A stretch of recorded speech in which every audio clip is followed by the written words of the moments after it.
Hello, everyone. Wanted to make a quick video talking about Topps 2023 Series 1. The release is right around the corner. It is February 15th. I saw the release date for that. So, yeah, we're about a month away from Series 1. And obviously, with any new set that's coming out, the big buzz or the big driving point behind how much of the each set we're going to be buying is obviously going to be the rookie class. So wanted to talk about the prospects that are in line to be in Series 1, guys who made their debut in 2022, guys who I think will have a very good chance of being in Series 1, and then some of the other prospects who made their debut in 2022, but I'm not certain if they will have a card in Series 1, although they should. Okay, that's just depends on how Topps does the scheduling, but based on the last couple of years, we know that guys slip, um, and usually have been coming a couple releases later than expected. Like take for example Wander Franco, played pretty much all of 2021, yet didn't have his rookie card until 2022.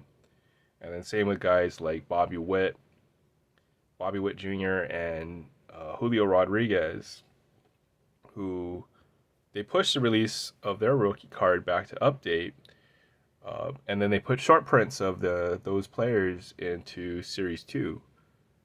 Um, so I don't know. They might do the same with a few of these guys on this list. So here's a list of guys I think will be in Series 1. So for sure, Adley Rutschman. Okay, when they spoiled the card design for 2023 Series 1, Adley was a guy on the card. So pretty sure he'll be in Series 1. If he's not, then. Anyhow, the other four guys who I think will be in Series 1 as rookies, these are the bigger names that didn't make it into update, but I'm pretty sure these guys will be there in Series 1.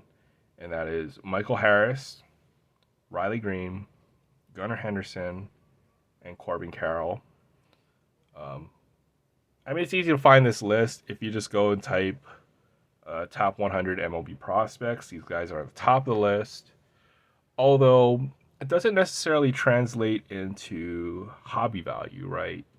I mean, these guys could be defensive stars. They could have a lot of other value. They play multiple positions, etc. Um, like for example, Adley, I think is already 24. It's pretty old for a rookie. Whereas, guys who get a lot of hobby love tend to be the very young players that just shoot off like a shooting star almost. The big flashy players. Those are the kind of guys that end up being collectible in the hobby. So I'm not sure about this rookie class, um, especially when I bring up some of the other names that I'll talk about a little later on. Another thing, going against Adley, yeah, he's a catcher, and catchers usually don't get the same kind of hobby love as a lot of the other position players. You play shortstop, or outfielder, and you make really super flashy catches, or you're just a star shortstop or third baseman, just making crazy defensive plays and so on. If you're a first baseman, you just freaking hit for power. You hit 45 home runs a year. Or in the case of Pete Alonso, what did he hit? 53 that year, 54, something like that. So yeah, we'll have to see with these guys. Michael Harris, I think, is a bona fide star. So obviously, I don't know. He might be the chase rookie in my mind compared to Adley. And then those other three definitely have a chance to have very good major league careers. So, all right, let's talk about prospects. Prospects who got called up, probably fall call ups, played very late in the season, have just a few games of major league experience. They usually get that call when they expand the fall rosters, and usually that's the time when they bring up these prospects just to play a few games towards the end of the year. So I've got a list of those guys. Francisco Alvarez, obviously, number one prospect in baseball right now. And then a few others. So here's a list: Brett Batty, J.J. Bleday, Ezekiel Tovar, Vaughn Grissom, and Shea Langoliers. Guys, major league prospects. There's a bunch of other ones. Obviously, that list could go on for a while. There's could probably be 15 or 20 guys, and these are guys who made their major league debut towards the end of the year. But I doubt we'll have rookie cards in Series One. I mean, they have a chance. I'm not sure how many of these guys Topps is going to put into Series One. It's just something you kind of have to monitor and look at the checklist to see if these guys. Also, another thing to consider with prospects is guys have different, or people have different perceptions of the prospects. These are prospects that I've kind of had my eye on.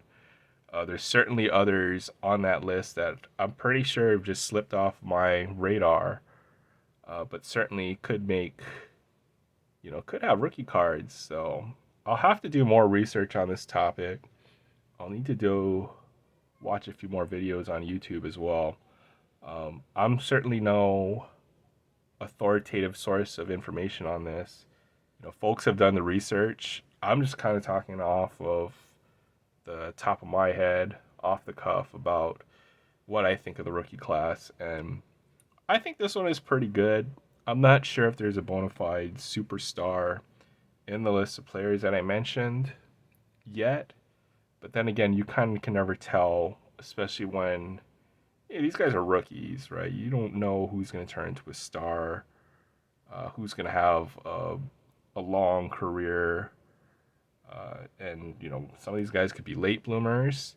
There could be a lot of guys that we never even thought of on this list that just kind of show up out of nowhere and make a huge impact.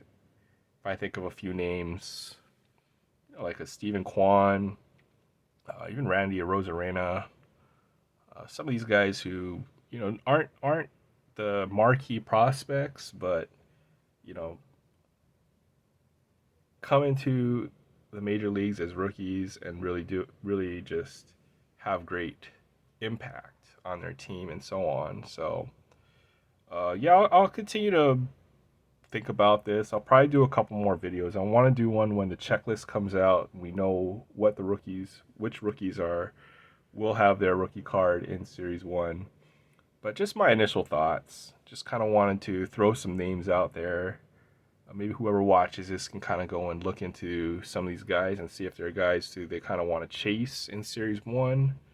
But just some of my first initial thoughts about 2023. I think the class is going to be pretty deep.